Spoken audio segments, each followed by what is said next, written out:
హరీష్ రావు స్థానంలో కవిత. వరంగల్ సభ ఏర్పాట్లలో ఆమె full active. Harish రావును దూరం పెడుతున్న గులాబీ బాస్. మలుపు తిరుగుతున్న గులాబీ family politics. TPCC media committee chairman Sama Rammohan Reddy tweet. ఇది మనం వారం 10 రోజుల నుంచి మాట్లాడుతున్నాము. బేసిక్గా ఏంటంటే కవిత ఈ బీసీ ఎస్సీ అది ఇది అని చెప్పి మొత్తానికి కేసీఆర్ని బెదిరించిందో ఏం చేసిందో ఆయనకు దగ్గరైంది. ఈ సభ ముందు మళ్ళీ అటు ఇటు చేస్తట్టుంది వ్యవహారం అని చెప్పి దా అని చెప్పి పిలిపించుకొని నువ్వు ఇక మహిళకు సంబంధించిన మొత్తం అంశాలు చూడు, నువ్వు ఉమెన్కి సంబంధించిన ఈ నిర్వహణ మొత్తం నీదే బాధ్యత అని అప్పచెప్పిండు.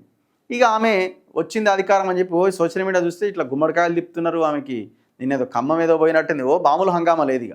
ఇక కేసీఆర్కి పక్కన నేనే ఉన్నా అని కూడా ఆమె ప్రకటన చేసేసింది. మీకు ఏ సమస్య వచ్చినా కేసీఆర్తో మాట్లాడేది నేనే అంటుంది. ఈ కవితకు కేటీఆర్కు, కవితకు హరీష్ రావుకు అసలు పొరపాటును కూడా పడదు. ఇక హరీష్ రావుకి అయితే వాళ్ళది ముందు నుంచి వైరమే వాళ్ళది.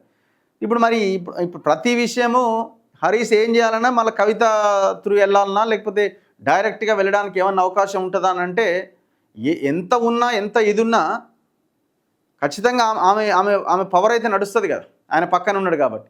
సో ఇది ఆయన డైజెస్ట్ చేసుకోలేకపోతున్నాడు ఈ జరుగుతున్నటువంటి వ్యవహారాలు.